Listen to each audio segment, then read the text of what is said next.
Good evening friends. இன்றைய வீடியோவில் நம்ம இன்றைய நியூஸில் ரொம்ப ட்ரெண்டிங்காக அடிபட்டுருக்கிற ஒரு விஷயம், அமெரிக்காவில் நடந்த அமெரிக்க அதிபர் டொனால்டு ட்ரம்ப்புக்கும் உக்ரைனுடைய அதிபர் விளாடிமிர் ஜெலன்ஸ்கி இந்த 2 பேருக்கும் நடந்த பேச்சுவார்த்தை, அரை மணி நேர பேச்சுவார்த்தை லைவாக நேரடி ஒளிபரப்பாக நியூஸ் சேனல்ஸ்னால், செய்தி ஊடகங்களால் ஒளிபரப்ப கொண்டிருக்கின்ற அந்த சமயத்தில் எல்லாம் ஒரு அரை மணி நேரம் 30 நிமிடங்கள் சரியாக போய் கொண்டிருக்கின்ற தருணத்தில் கடைசி 10 நிமிடங்கள் ஒரு ஹீட்டட் டிபேட், அதாவது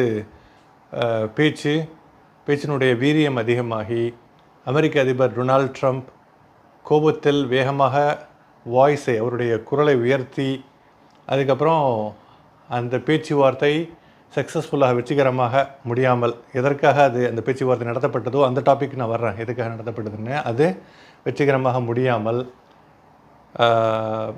உக்ரைன் அதிபர் விளாடிமிர் ஜெலன்ஸ்கி வெள்ளை மாளிகை அதிகாரிகளால் வெள்ளை மாளிகை விட்டு வெளியேறும்படி கேட்டுக்கொள்ளப்பட்டு பிறகு அவர் நாடு திரும்பினார். இது ரொம்ப பரபரப்பாக இப்போ பேசப்பட்டுருக்கு வேர்ல்டு நியூஸில். முதல்ல நம்ம எதுக்காக இந்த மீட்டிங், எதுக்கு எடுத்தாலும் அமெரிக்கா ஒரு பஞ்சாயத்து பண்ணி அடுத்தவங்க சண்டையில் குளிர்காயிற நாடு தான் எப்போவுமே அமெரிக்கா, அது எல்லாருக்குமே தெரியும், ஓகேங்களா? ஆனால் அது மத்தியஸ்தம் பண்ணுற மாதிரி 2 நாடுகளுக்கு நடுவில் வரும். ஆனால் சுயலாபம்னு ஒன்று அமெரிக்காவுக்கு கண்டிப்பாக மிகப்பெரிய அளவு இருக்கும். அது வெளிப்படையாக சொல்லாமல் இருக்கலாம், ஆனால் சுயலாபம் இல்லாமல் அமெரிக்கா எந்த ஒரு இருதரப்பு விஷயங்களுக்கும் ஒன்லி அந்த 2 நாடுகளினுடைய அமைதிக்காகவும் அல்லது உலக அமைதிக்காகவும் மட்டும் ஒரு ஆபத் பாந்தவனாக உலக அமைதி வலியுறுத்துகின்ற அந்த விஷயத்தை லாபம் இல்லாமல் செய்கிறதே இல்லை அமெரிக்கா. சுய லாபம் எப்போவுமே அமெரிக்காவுக்கு இருக்கும். அப்போது இந்த பேச்சுவார்த்தை எதுக்காக உக்ரைன் அதிபர் விளாடிமிர் ஜெலன்ஸ்கி இங்கே வரவழைக்கப்பட்டார்னா, உங்கள் எல்லாருக்கும் தெரிஞ்சிருக்கேன், நீங்கள் நியூஸில் பார்த்துருப்பீங்க. உக்ரைன் ரஷ்யா போர் 2014 ஸ்டார்ட் ஆகி அது அப்படியே நடந்துக்கிட்டே இருக்குது. அப்பப்போ அந்த போரினுடைய தீவிரம் ரொம்ப அதிகமாகும். தேவையில்லாமல் சிவிலியன்ஸ், ஓகேங்களா, அப்பாவி மக்கள் நிறைய பேர் கொல்லப்பட்டுருக்காங்க. ஆக்சுவலாக இந்த போர் கண்டிப்பாக முடிவுக்கு வரணும், உலகத்தில் அமைதி திரும்பணும், இந்த உக்ரைன் போரும் முடிவுக்கு வரணும், அது எல்லாருடைய ஆவலாகவும் இருக்குது. பைதவே எதற்காக இந்த போர், ரஷ்யா உக்ரைன் போர் எதற்காக ஆரம்பிக்கப்பட்டதுன்னு நீங்கள் சொல்லிட்டு பார்த்தீங்கன்னா, ஹை லெவலில் நான் சொல்கிறேன்.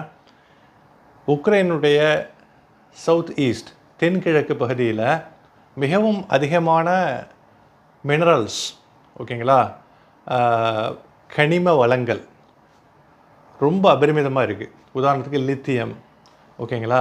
அது மட்டும் இல்லாமல் நிறைய கிரெயின்ஸ், நிறைய நம்ம பருப்பு வகைகள், அரிசி வகைகள், இந்த மாதிரி நிறைய ஏகப்பட்ட விளையும் நல்ல பயிர்கள், லாபத்தை தருகின்ற நிறைய கிரெயின்ஸ். ஆக்சுவலாக அதையும் தாண்டி நான் சொன்ன மாதிரி கனிம வளம், லித்தியம், இதெல்லாம் எங்கே இருக்குன்னா உக்ரைனில் உள்ள தென்கிழக்கு பகுதி, அது ரஷ்யாவோட பார்டர் ஆகுது.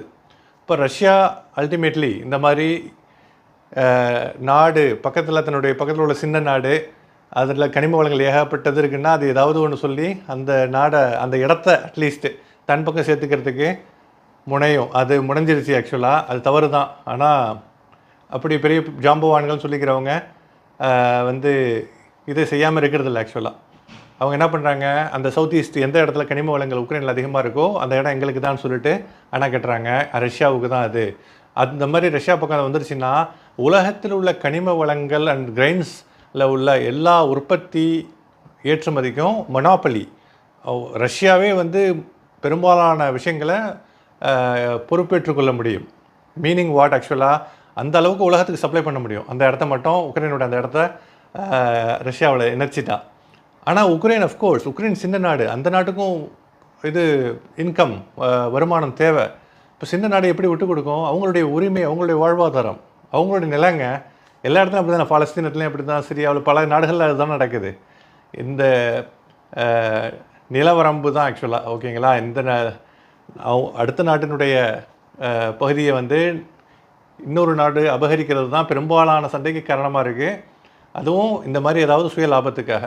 இப்போ 2 நாட்டுக்கும், உக்ரைனுக்கும் ரஷ்யாவுக்கும் இந்த மாதிரி 2014 11 வருஷமாக நடந்துகிட்டு இருக்கு.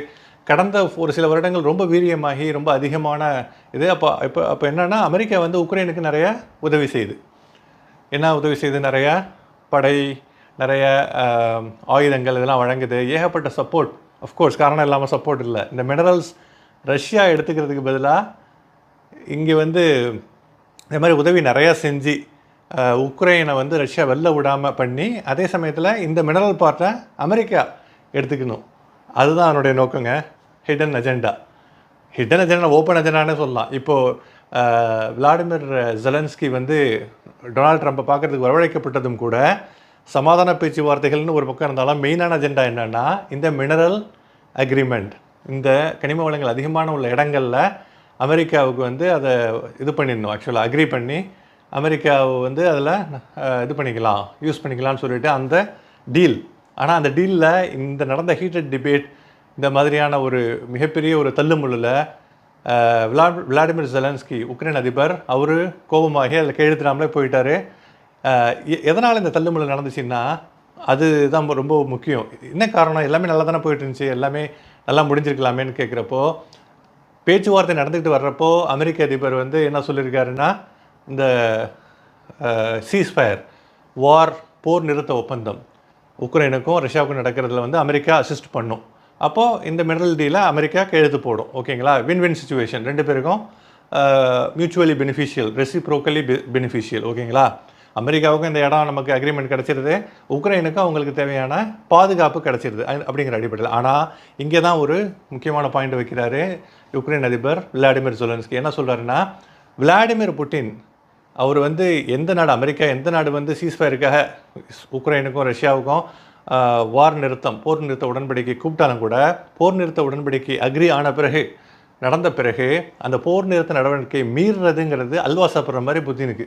அவர் எந்த விதமான கம்ப்ளைண்ட்ஸும் பண்ண மாட்டார். 30 தடவைக்கு மேலே சீஸ்ஃபயர் போர் நிறுத்த உடன்பாடு போட்டு அதை மீறி திருப்பியும் போகிற அவர் வந்து தொடங்கியிருக்காரு உக்ரைன் மேலே. அதனால் ஜெலன்ஸ்கி என்ன கேட்டாருன்னா டொனால்ட் ட்ரம்ப்பில், எனக்கு வந்து we need a guarantee for our security.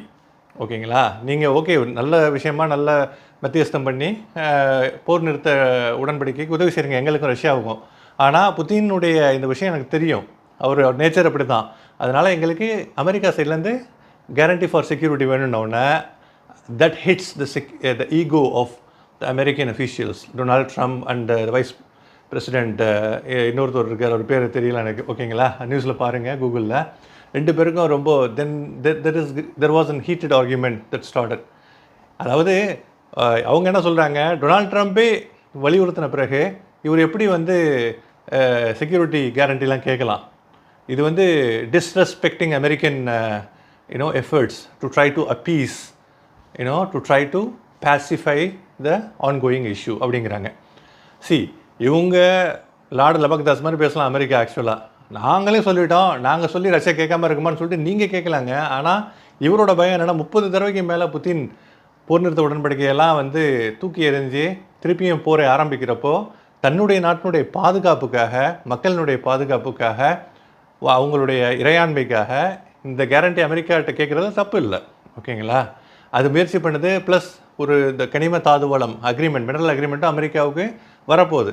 So அதை இன்னும் கொஞ்சம் கூட நான் டீல் பண்ணியிருக்கலாம். இதில் என்ன ஆச்சுன்னா, இந்த அமெரிக்க துணை அதிபரும் அதிபர் டொனால்ட் ட்ரம்ப்பும் நியூஸ் சேனல்ஸில் இந்த விஷயங்கள் ஏர் ஆகிட்டுருக்கிறப்போ, லைவாக வந்துட்டுருக்கிறப்போ பெரிய தள்ளுமுள்ளு, வேகமான ஹீட்டட் வாய்ஸை ரொம்ப உயர்த்திட்டார் Donald Trump. He played a drama. He is specialist in being dramatic and in making all the dramas. Actually ஓகேங்களா?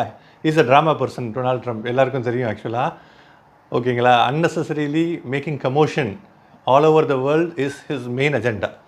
அப்போது அந்த மாதிரி பெரிய சவுண்டை உண்டாக்கி அவர் வெளில வந்துட்டு இந்த ஹோல் இதுலேயுமே வந்து ஒரு கம்போஸ்டாக அமைதியாக தான் பேசினார் ஜெலன்ஸ்கி. ஈவன் இவங்க வாய்ஸை உயர்த்தினாலும் கூட, ஈவன் அவங்க என்ன சொல்கிறாங்க, இந்த மாதிரி அமெரிக்கா எஃபர்ட்ஸை போடுறதுக்கு he has to be grateful, அவர் தேங்க்ஃபுல்லாக இருக்கணும், தேங்க்யூ அப்படின்னு சொல்கிறாங்க. ஆனால் அந்த சமயத்தில் இந்த விஷயங்களால் சொல்லாமல் அந்த மீட்டிங்கை விட்டு வெளியில் வந்த பிறகு, நாட்டுக்கு போன பிறகு ட்விட்டரில், சோஷியல் மீடியாவிலாம் Zelensky thank you very much, thanks America for your efforts அப்படின்னு சொல்லிட்டு நன்றி தான், கிரேட்ஃபுல்லாக தான் சொல்லியிருக்காரு. ஆனாலும் ஒரு சில விஷயங்கள் அடிஷ்னலாக தன்னுடைய நாட்டின் நலனுக்காக கேட்குறப்போ அது தவறாக புரிந்து கொள்ளப்பட்டதுனால் ஏற்பட்ட இந்த தள்ளு முள்ளுக்கு இவருக்கு என்ன பண்ண முடியும்? ஆக்சுவலாக ஹீஸ் பேக்ட். ஐ மீன் ஜெலன்ஸ்கி வந்து யூரோப்பியன் மற்றும் மற்ற நாடுகளால் பேக் பண்ண தான் படுறார். அவர் தவறாக யாராலும் ப்ளேம் பண்ணப்படலை நடந்த இந்த நிகழ்ச்சியில். இது வந்து என்ன பண்ணியிருந்திருக்கலாம், ஒரே ஒரு விஷயம், இது நார்மலாக நடக்கிற டிப்ளமேட்டிக் டாக்ஸில் நடக்கிற ஃப்ளக்சுவேஷன்ஸ் தான். இதை இன்னும் கொஞ்சம் நல்லா டீல் பண்ணியிருக்கணும் அப்படின்னா ட்ரம்ப் வந்து நியூஸ் லைவை ஸ்டாப் பண்ணிவிட்டு இன்டர்னலாக பேசி ஸ்மூத்தாக முடிக்க ட்ரை பண்ணியிருந்திருக்கலாம். அவர் வந்து எமோஷ்னலாக ஆனாரா இல்லை ஆன மாதிரி நடித்தாரா ட்ராமாட்டிக் கண்டிப்பாக அவர் நடிச்சிருக்காருன்னு தான் தோணுது எல்லாருக்குமே. ஏன்னா he is best, Donald Trump is best in doing that actually. ஓகேங்களா? அதனால் இதுதாங்க இந்த ஆன்கோயிங் நியூஸுக்கு ரூட் காஸ் காரணம். இது எப்படி அவங்க உக்ரைனுக்கும் ரஷ்யாவுக்கும் நடக்கிற போர் கண்டிப்பாக முழுவதுமாக ஸ்டாப் பண்ணணும். உக்ரைன் மக்கள் எல்லோரும் அமைதியாக இருக்கணும். ரஷ்ய மக்கள், உக்ரைன் மக்கள், எல்லா உலகத்தில் உள்ள வார் நடக்கிற எல்லா இடத்துலையும் எல்லோரும் அமைதியாக இருக்கணுங்க. வாரே இருக்கக்கூடாது. ஓகேங்களா? அதற்காக நம்ம எல்லோரும் இந்த கட்டத்தில் பிரார்த்தித்து நம்ம வந்து அவங்களுக்கு நம்ம விஷஸை, நம்ம ப்ரேயர்ஸை நம்ம வந்து தெரிவிச்சுக்குவோம். Thank you guys. வீடியோ பிடிச்சிருந்ததுன்னா give a thumbs up, like பண்ணுங்கள், சேனலை சப்ஸ்கிரைப் பண்ணுங்கள். தெரிஞ்சவங்களுக்குலாம் சேனலோட லிங்க்கை கொடுத்து சப்ஸ்கிரைப் பண்ண சொல்லுங்கள். இன்னொரு நல்ல வீடியோவில் நல்ல கண்டென்ட்டோடு சந்திப்போம். Thank you guys. Have a fantastic evening ahead. Thank you.